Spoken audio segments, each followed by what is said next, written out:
11 minutos sobre las 9 de la mañana, seguimos camino, lo venimos contando desde las 8, estamos interesados, también un poquito preocupados, hay que decirlo, por esa nueva directiva alrededor del copyright que se está tramitando en la Unión Europea y que va a afectar, seguro, veremos hasta qué punto, para bien o para mal, pero va a afectar a cómo entendemos Internet, al menos hoy en día. Esa red como un espacio pues que en principio nacía como un lugar de libertad, de diálogo, de intercambio, de enlace, de reconocimiento.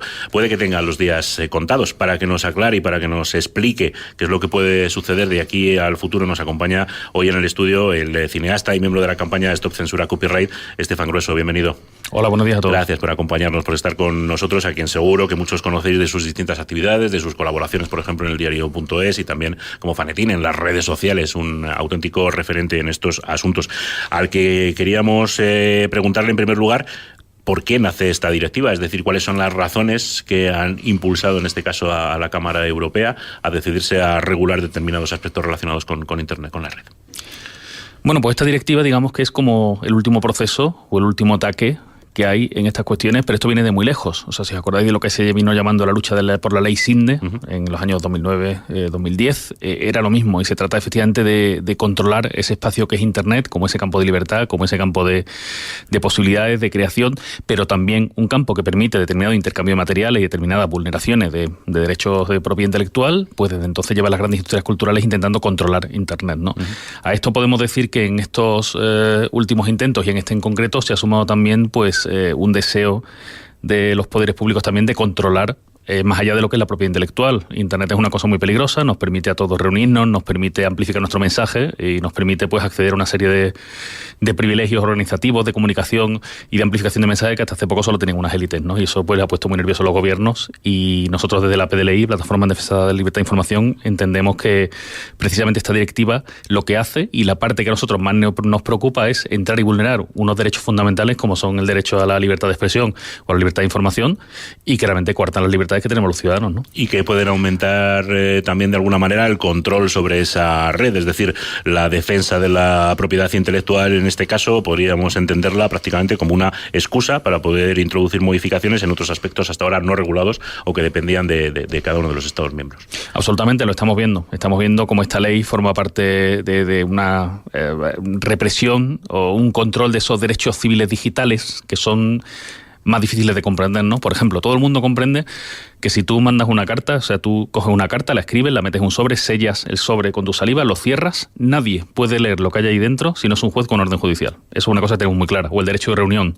Yo tengo derecho a manifestarme cada vez que quiera. Bueno, pues en el mundo digital, ejercer estos derechos es una cosa como más difusa y más compleja de entender, y quizá también más peligrosa, o tiene un potencial realmente de organización y un potencial de amplificación realmente grande, ¿no? Y eso es lo que los estados están intentando capar de cualquier forma, ¿no? Y eso es cómo se hace, pues mediante este control de Internet, mediante este control de los contenidos, ¿no? Cuando en España tenemos ahora mismo la ley Sinde, que se aprobó hace poco, bueno, lo que se viene llamando como la ley Sinde, que permite que con un control administrativo se cierren determinadas páginas web. Bueno, podemos estar más o menos de acuerdo con ese fenómeno de la piratería, ¿no? De ese robo de esos derechos y que se cierren, pero ahora mismo el hecho es que hay aquí un comité formado por una serie de gente secreta que de una forma administrativa, sin ningún juez, sin ningún control, pueden cerrar una página web. Lo que tenga esa página web es otro tema, ¿no? Y nosotros pues entendemos que eso vulnera determinados derechos, y de hecho nosotros en la PDLI, en la Plataforma de Defensa de la Libertad de Información, siempre hemos considerado la ley de propiedad intelectual como una de las leyes mordaza, o sea, como una de las leyes que nosotros entendemos que afectan a estos derechos fundamentales como son la libertad de expresión, libertad de información y el derecho de reunión, este tipo de cosas.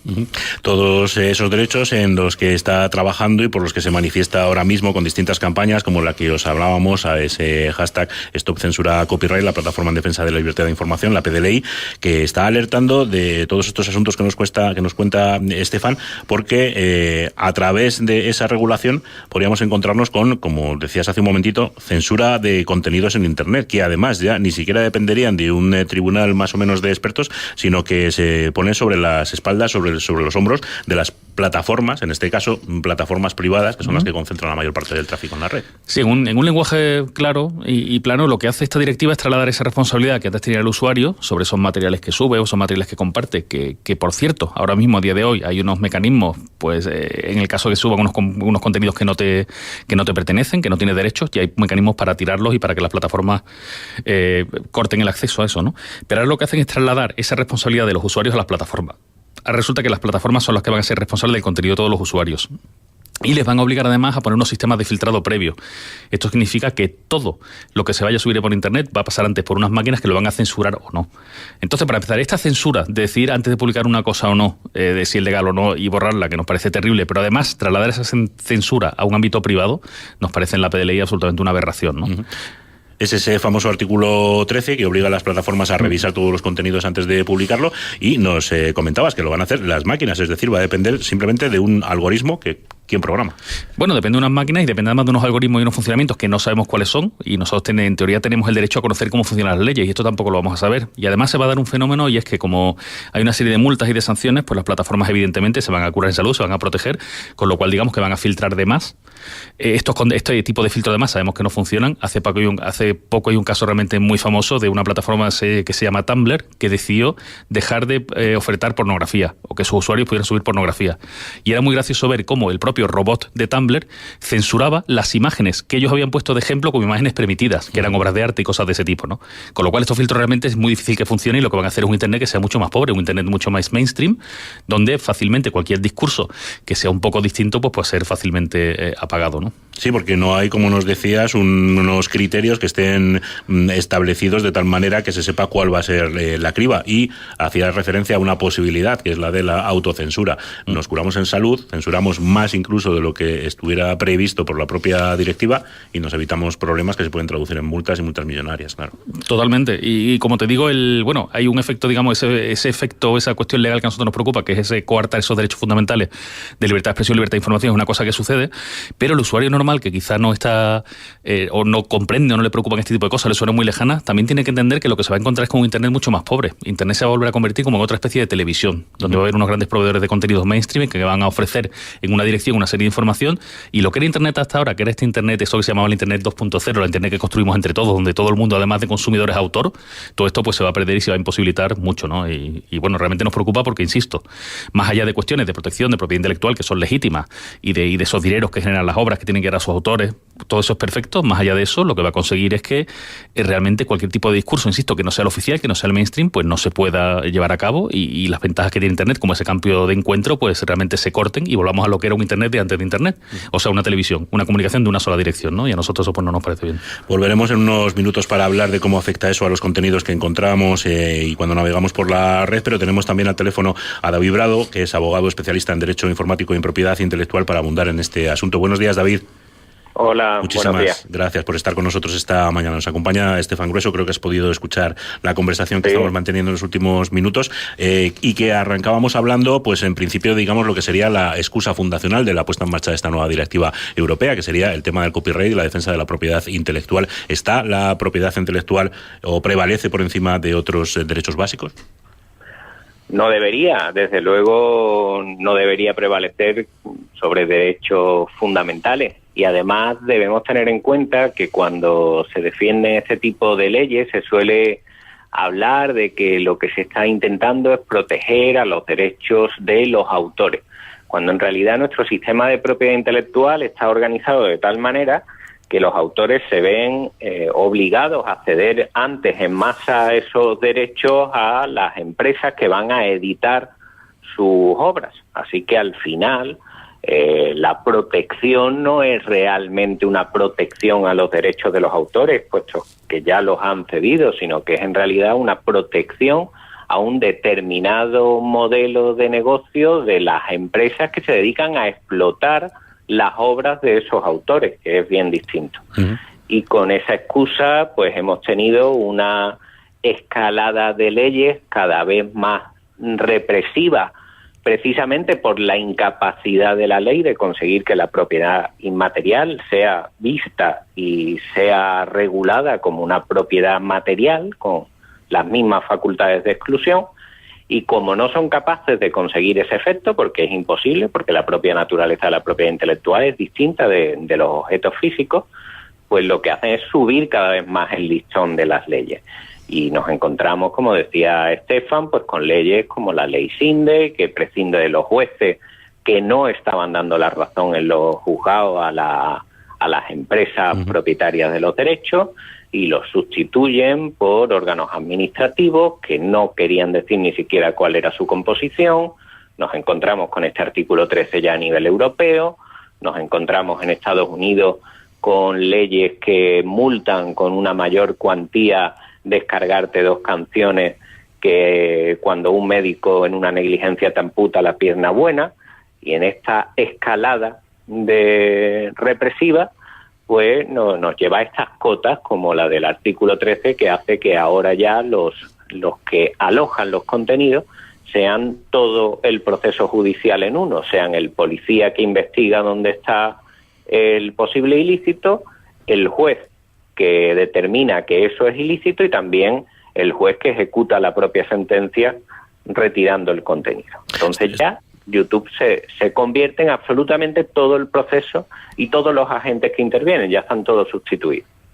En este caso en concreto, sobre los criterios de las plataformas, conversábamos hace un momento aquí en el estudio, podrían ser incluso más restrictivas que las de los propios jueces, y eso en principio podría ser avalado por la justicia, es decir, tendrían un derecho, entre comillas, absoluto a decidir qué contenidos pasan el filtro y cuáles no. Evidentemente, los jueces tienen un criterio precisamente porque las decisiones que toman luego no pechan sobre ello, sino que los jueces cogen la ley y dicen, vamos a ver qué es lo que dice la ley esto. Está el derecho de parodia, está el derecho de cita. Esa persona ha cogido una parte de una obra, pero la está criticando. Hay que meter también ahí que está el derecho de libertad de expresión. Y los jueces aplican la ley con esa libertad.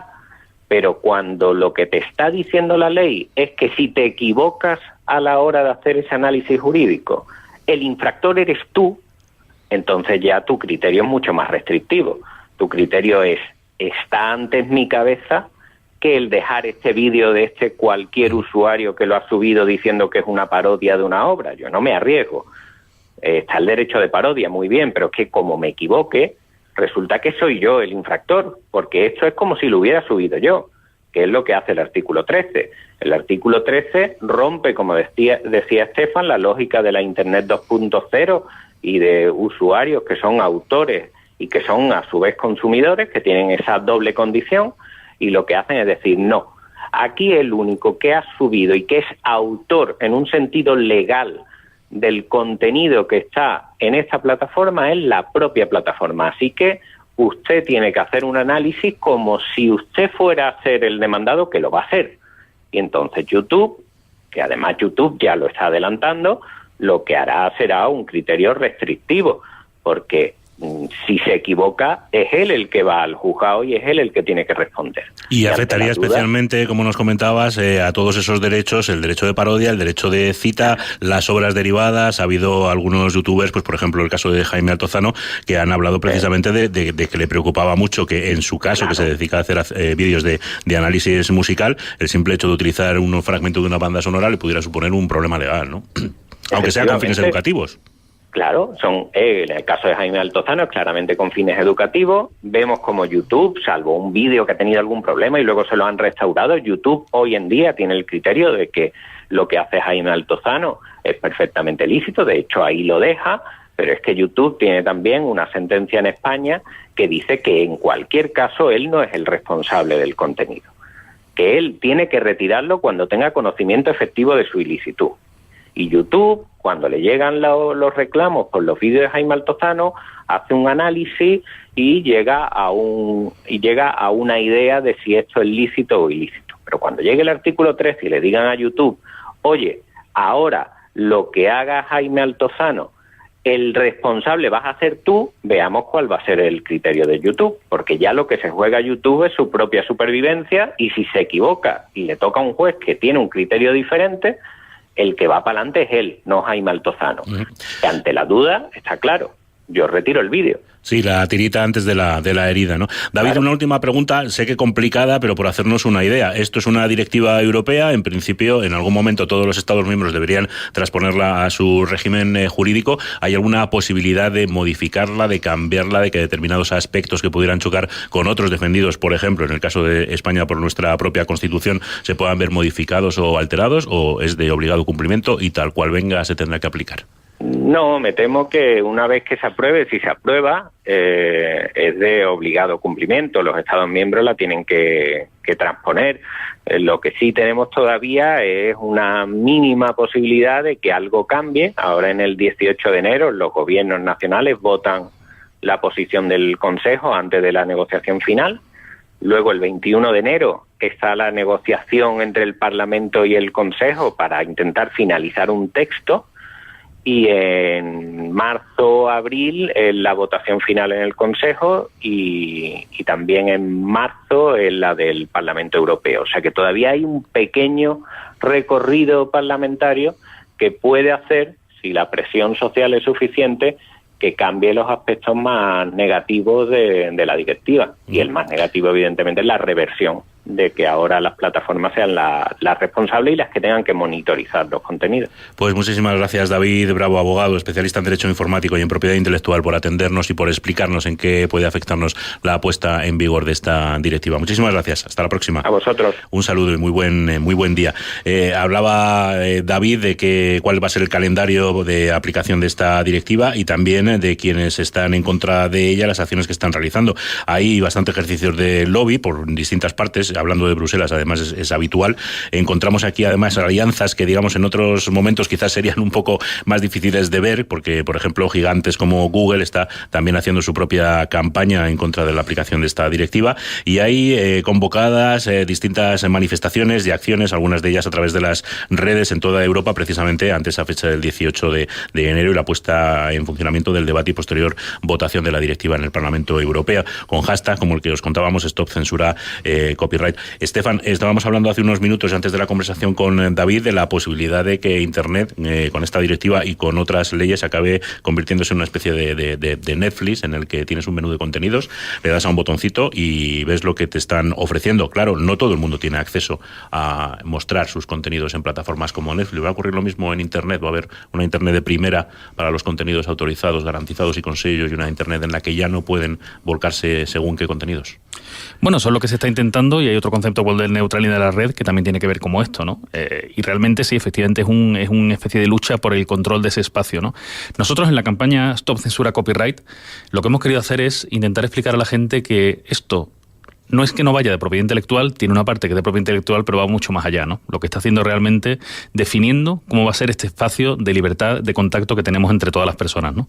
Y eso, por eso hemos hecho este tipo de vídeos cortos donde explicamos de una forma sencilla cómo puede amenazar esto al Internet que conocemos, ¿no? E intentando pues que las personas pues se den cuenta que le van a afectar en su vida, ¿no? Porque claro, hay términos como propiedad intelectual, derechos de autor, sí, el propio término de censura, lejanos, ¿no? Que tú piensas, efectivamente, suena un poco lejano, pero tenemos los efectos y tenemos efectos de lo más diarios y cotidianos, ¿no? Hace poco me contaba alguien alguien es un profesor de Derecho a la Información de la Universidad Complutense, ¿no? Como de repente el vídeo de su boda en YouTube tenía no sé qué música y de repente lo cortaron y de cierta forma ha perdido el vídeo. Ese vídeo lo tenía subido ahí, no sabe dónde está y de repente lo ha perdido por estos cambios de criterio, por lo que sea, ¿no? Ese es el tipo de cosas que nos pueden afectar, ¿no? Uh-huh. Desde el tipo de cosas más mundanas, ¿no? De tus propias creaciones, de tal, hasta otras cuestiones como, por ejemplo, también cuestiones de competencia, ¿no? Hemos hablado mucho de YouTube. YouTube, por supuesto, que va a poder sin ningún problema afrontar un proceso judicial y unas multas y lo que sean, pero otras pequeñas empresas no. Entonces, ese tipo de emprendimiento también está amenazado, ¿no? Este tipo de competencia entre Estados Unidos y Europa también. Estados Unidos van a tener más ventajas para hacer más cosas, con lo cual, realmente, a nivel lejano, a nivel cercano, a nivel grande, a nivel pequeño, es tanto lo que puede afectar esta ley al funcionamiento de Internet que sin duda nos afecta a todos, que es lo que intentamos contar desde la propia ley. Nos hacías un pequeño avance, por ejemplo, de esas diferencias entre las grandes empresas, las grandes plataformas que tienen capacidad de gestión, de adaptarse a las normativas, incluso de pagar las multas si es necesario, y los pequeños proyectos. ¿Cómo puede afectar esto, por ejemplo, a proyectos independientes y, en un caso muy concreto, a proyectos periodísticos? Pues mira, yo te voy a contar, hay otro artículo que es el artículo 11, que es el artículo que prevé pagar una tasa por linkar a otros medios, ¿no? Entonces hay proyectos que directamente se pueden ver amenazados por ello y directamente pueden tener como que dejar de existir. Porque además otro problema que hay en torno a esto es de momento la falta de transparencia que hay. No se saben cómo van a ser esas tasas, no se saben cómo van a funcionar, pero realmente hay un montón de gente que hace un tipo de periodismo que es un periodismo que es distinto, que es más pequeño, que es un periodismo que no está empresa que no tiene detrás o esos fondos de inversión o esas grandes inversiones. O sea, gente que está haciendo cosas y que realmente se puede ver obligado a dejar de hacer lo que hace.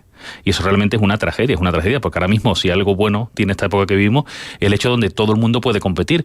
Cualquier pequeño globero, cualquier pequeña persona puede juntarse, puede hacer un medio de comunicación y mediante Internet puede llegar a mucha gente, ¿no? Con lo cual hay una pluralidad de discursos, conocemos más cosas, ya no existe esa verdad oficial determinada por el poder político o el poder económico. Entonces todo eso se vería amenazado, ¿no?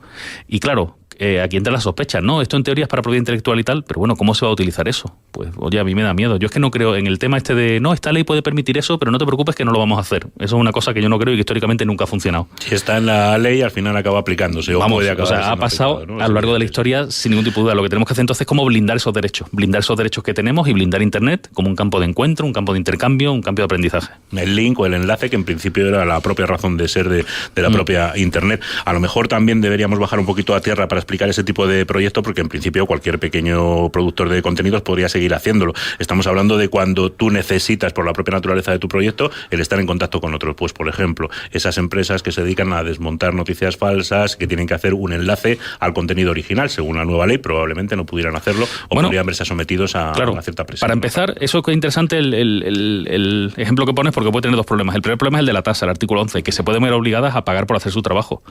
Y el segundo es el de estos robots censores y esta falta de contexto, ¿no? Otro problema que tiene esta censura previa es que a un robot efectivamente le resulta muy difícil saber si tú estás haciendo un derecho de cita o estás criticando un artículo o realmente estás usando un contenido, ¿no? Con lo cual va a haber mucha censura que en realidad estaría permitida y que tú tienes que pelarla posteriormente y tal. De esa forma es imposible que un proyecto como Maldita.es, por ejemplo, tuviera la posibilidad de existir. Sí, tiene que pagar una tasa y si además tiene problema para ir publicando sus contenidos porque esa censura previa no va a saber quién es Maldita, qué es lo que hace ni nada, ¿no? Esos robots no entienden de esas cosas y además, insisto, hasta ahora tenemos pruebas de que algunos funcionan relativamente mal. Con lo cual, vamos, el panorama es demoledor y en estos tiempos, en este ejemplo que tú pones de la lucha contra la desinformación, el hecho de quedarnos sin esas herramientas que tenemos, ¿quién va a decidir entonces lo que es desinformación? ¿El propio YouTube, por ejemplo? ¿O un Estado va a decidir? Pues a lo mejor pequeña gente tiene derecho a hacer esa labor periodística, ¿no? Pues algunas de las cuestiones que se plantean, como veis, en lo que en principio parecería simplemente una manera de regular y de poner un poco de orden y de coto a los posibles desmanes que pudieran producirse en la red, y como nos explicaba Estefan Grueso, pues nos pueden afectar en nuestra navegación diaria y en los propios contenidos que subamos, aunque en principio pueda parecer que no son competencia ni interesantes para nadie. Presentábamos a Estefan antes como cineasta y está muy de actualidad recuperar algunas de los trabajos que ha realizado, como por ejemplo ese Copiad Malditos, que se puede todavía encontrar en la red, no sé si en RTVE o está en la web de Televisión Española, pues que se pone, como escucháis, de nuevo en actualidad por toda esta discusión, y que os recomendamos, al igual que por lo menos le echéis un vistazo a todos esos vídeos que la Plataforma en Defensa de la Libertad de Información, la PDLI, está subiendo en Internet alrededor de la aprobación de esta directiva europea. Estefan, muchísimas gracias por explicarnos y por contarnos tan clarito todo lo que puede suponer la aplicación de esta nueva ordenación en nuestro país, y también por acercarte hasta aquí y compartir con nosotros estos minutos. Gracias a vosotros por interesaros en este tema. Muchísimas gracias. Hasta la próxima. 33 minutos sobre las 9 de la mañana. Estamos en La Vuelta al Día. Continuamos.